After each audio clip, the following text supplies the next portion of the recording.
19h45 à la télévision Labari, messieurs, dames, bonsoir et bienvenue à cette nouvelle session d'information du jeudi 21 mars 2019. Ils auront leur droit à la retraite, les conseillers techniques de la présidence ainsi que de la primature. C'est ce que compte faire adopter le gouvernement, le ministère de la fonction publique qui a déjà mis en place un comité ad hoc pour voir les voies et moyens pour énumérer ses conseillers après service rendu. Suivez ce reportage de Ismaël Mouni et Sadou Doumi. Gruger la caisse de l'État, mais aussi hypothéquer l'avenir des jeunes, c'est ce que comptent effectuer les autorités actuelles à travers le paiement des conseillers techniques du président de la République et celui du Premier ministre une fois à la retraite. D'ores et déjà, un comité ad hoc est mis en place pour statuer là-dessus. Projet que fustige l'avenir de demain. C'est un mal en soi, parce qu'on ne peut pas dire qu'on se lève d'un jour pour pouvoir colmater des textes en les modifiant pour permettre à des citoyens d'avoir des surplus. Parce qu'aujourd'hui, les conseillers techniques au niveau de la présidence et à la primature sont des fonctionnaires de l'État. Et étant fonctionnaires de l'État, ils ont, même si ils sont à la retraite, ils ont une pension. Donc on ne peut pas pouvoir encore leur faire une autre pension sur le même budget de l'État.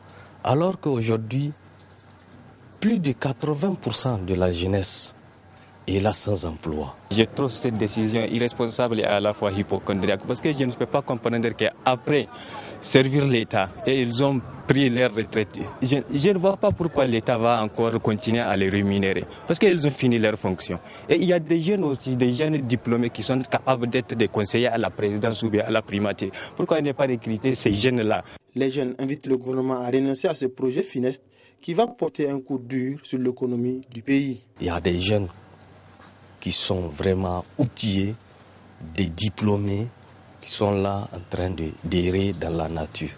Je pense bien que la jeunesse est interpellée à se battre pour pouvoir mettre fin à de telles pratiques qui n'honorent pas ni l'État du Niger, ni sa progéniture. Ils doivent écarter cette décision, puisque c'est une décision qui sont venus brusquement de leur tête. Je ne pense pas s'ils ont imaginé ce que ça peut coûter à notre cher pays. Le pays est suffisamment mal au point. Ce genre de projet risquerait de l'engouffrer davantage. C'est bien vrai de faire recours aux anciens pour acquérir de l'expérience. Il faut donner également la chance aux jeunes pour prouver de quoi ils sont capables. Ouverture ce matin d'un atelier de validation de l'avant-projet de texte portant transaction électronique au Niger. Un atelier organisé par le ministère des Postes, des Télécommunications et de l'économie numérique. Le compte-rendu de cette rencontre avec Asma Osedou sur les images de Chebou et Guissou. Éliminer les obstacles juridiques au commerce électronique, harmoniser les règles juridiques relatives aux transactions électroniques nationales ou internationales, promouvoir la confiance dans le commerce électronique et faciliter la dématérialisation des procédures et documents administratifs et commerciaux. Tel est l'objectif visé à travers cet atelier national de validation de l'avant-projet de texte portant transactions électroniques au Niger, initié par le ministère des Postes, des Télécommunications et de l'économie numérique.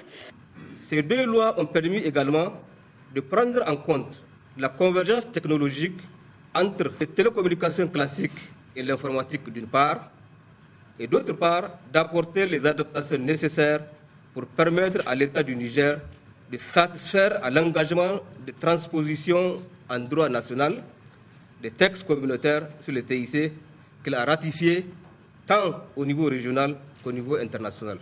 Ce qui, de ce fait, a permis au secteur de connaître un changement important à travers le développement des infrastructures et des services numériques, notamment l'Internet haut débit sur les mobiles et l'accroissement des services financiers mobiles dans le cadre de l'économie numérique.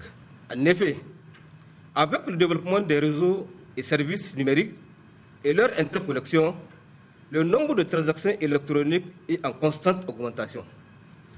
Ces transactions qui se concluent et s'exécutent à travers les réseaux TIC portent sur la promotion, la production, la délivrance et la vente des biens et services de toute nature. Le directeur général de l'autorité de régulation des communications électroniques et de la poste, ARCEP, situe l'importance de la transaction électronique. On est tout le monde d'avis au niveau global, au niveau international, que l'avenir de notre cher continent africain, le rattrapage que notre continent peut faire en matière de développement, c'est à travers le numérique, c'est à travers les communications électroniques. Et si il n'y a pas de dispositif réglementaire, de dispositif juridique, de dispositif technique, nous ne pouvons pas, nos pays, nos populations ne peuvent pas bénéficier de tous les avantages qu'on peut tirer des technologies de l'information et de la communication. Et parmi ces dispositifs, vous savez, le droit est fondamental. Disposer d'un cadre juridique qui légifère, qui réglemente toutes les activités, toutes les transactions dans ce monde du numérique est extrêmement important. Effectivement, il y a ce vide juridique au Niger et l'objectif aujourd'hui, justement, à travers ce texte, c'est de combler ce vide juridique que notre cher pays connaît dans ce domaine-là.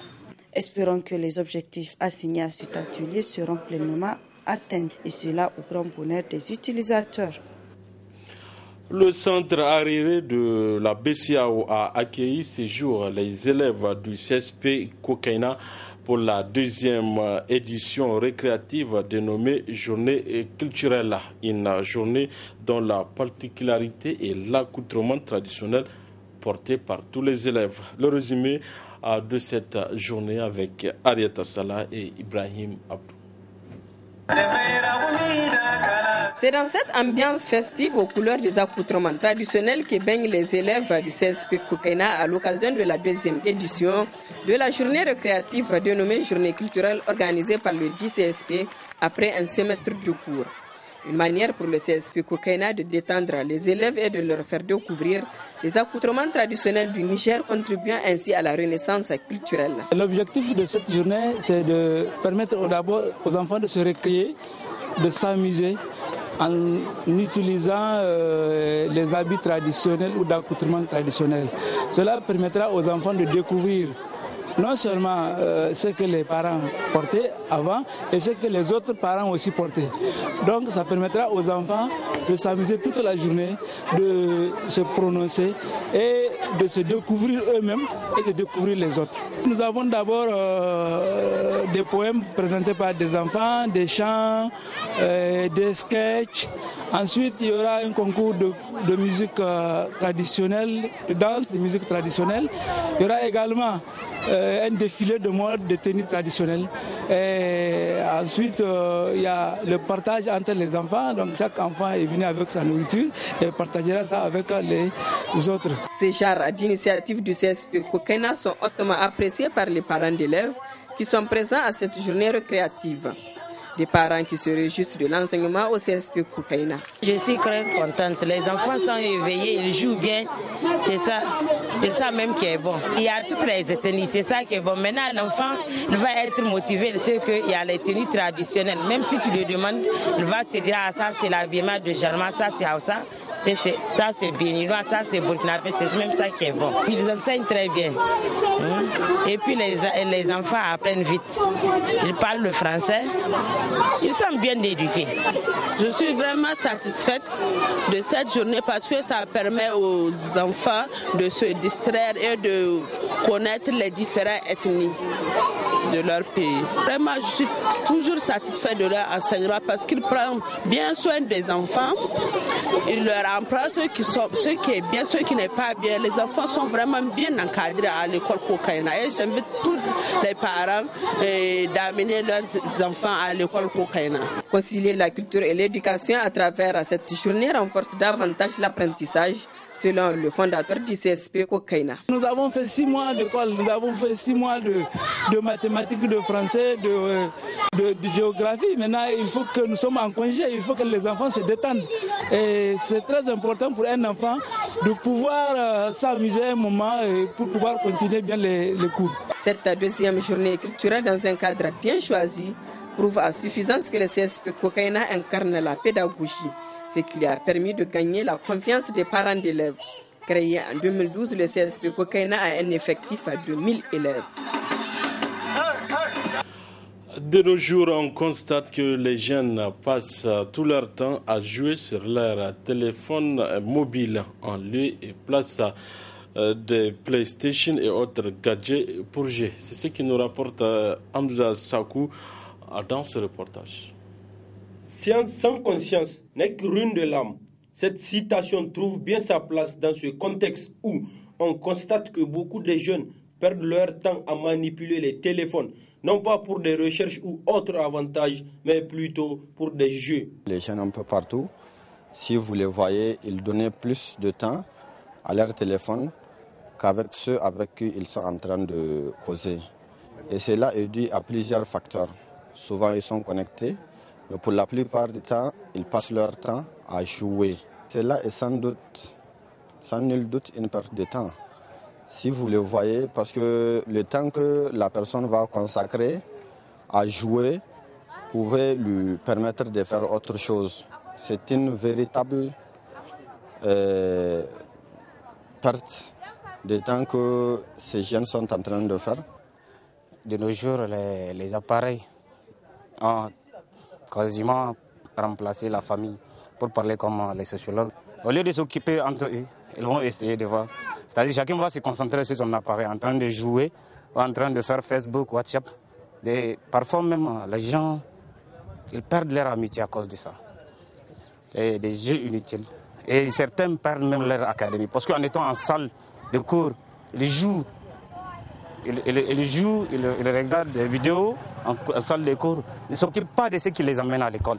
Donc du coup, ça a une répercussion sur leur avenir. C'est une perte de temps.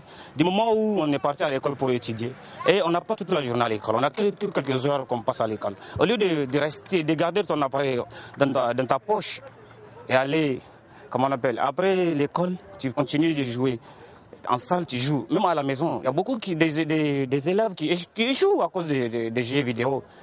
Parce qu'ils ne s'occupent pas plus de leurs académies. Ils ne se soucient plus de leurs académies, mais ils s'occupent seulement, en quelque sorte, de leurs appareils. Cet appareil peut être utilisé sous plusieurs angles, ce qui pousse ces jeunes à conseiller leurs amis à l'utiliser à des fins utiles. L'appel que je lance à l'égard de nos jeunes frères et sœurs, c'est vraiment d'avoir l'appareil, mais de savoir comment l'utiliser. Nous les conseillons de cesser ou de diminuer, parce que, comme j'ai eu à le dire tantôt, le temps qu'ils sont en train de perdre, en train de manipuler les téléphones, en train de jouer, pouvait leur permettre de s'exercer, surtout si ce sont des jeunes qui ont été à l'école, ça peut leur permettre de s'exercer, ça peut leur permettre de faire des recherches. Le téléphone était mal nécessaire, alors indispensable dans la vie courante.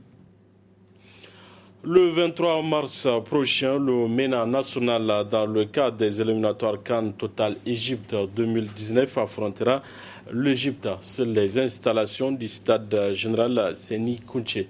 Face à la presse, cet après-midi, le sélectionneur adjoint Cheikh Omar Diabaté a publié la liste des 23 joueurs avant de revenir sur les enjeux de cette rencontre. On l'écoute. Pour nous, un match de la CAN, les élémentaires de la CAN a un enjeu. Même si nous sommes éliminés, on sait que lors de la deuxième journée où nous avons affronté les Pharaons, vous avez suivi qu'on a été battu par un score de 6-0. Et je pense que nos supporters nigériens n'ont pas aimé cela. Et je sais aussi que nous qui étions les acteurs principaux de la rencontre, on n'était pas aussi contents. Mais c'est le passé. Maintenant, le match retour chez nous, je pense qu'il y a un affront à relever. Et c'est pourquoi moi je dis que ce match a un enjeu. Parce que ça se joue chez nous. Il faut montrer à notre public qu'on était parti, peut-être toutes les conditions ne sont pas réunies. Et l'adversaire retourne chez nous pour jouer le match retour. Il va falloir qu'on montre à ce peuple nigérien qu'on a connu une mésaventure, on doit lever l'affront. Donc c'est pourquoi vraiment, nous, on pense que on attend cette équipe pour pouvoir tout donner et donner un bon résultat face à notre public. Voilà l'enjeu. Donc, si vous avez vu la liste, on a fait appel à certains joueurs plus expérimentés qui nous ont manqué lors de la deuxième journée face à cette nation. On a rappelé des jeunes joueurs qui peuvent nous aider aussi à faire la différence parce que à l'issue de cette deuxième journée, on a fait 3 autres matchs où nous avons vu tous ceux qui peuvent nous apporter quelque chose par rapport à cette dernière journée. C'est pourquoi si vous regardez la liste, il y a beaucoup de joueurs offensifs qu'on pense qu'il va falloir mettre le paquet aussi pour gagner à la maison et pour reconforter notre place, notre 3e place, et qui sous-entend ne pas jouer les préliminaires de la CAN prochaine. Voilà, messieurs, dames, c'est tout pour ce 19h45 de la télévision Labari. Merci à vous de l'avoir suivi. Au revoir.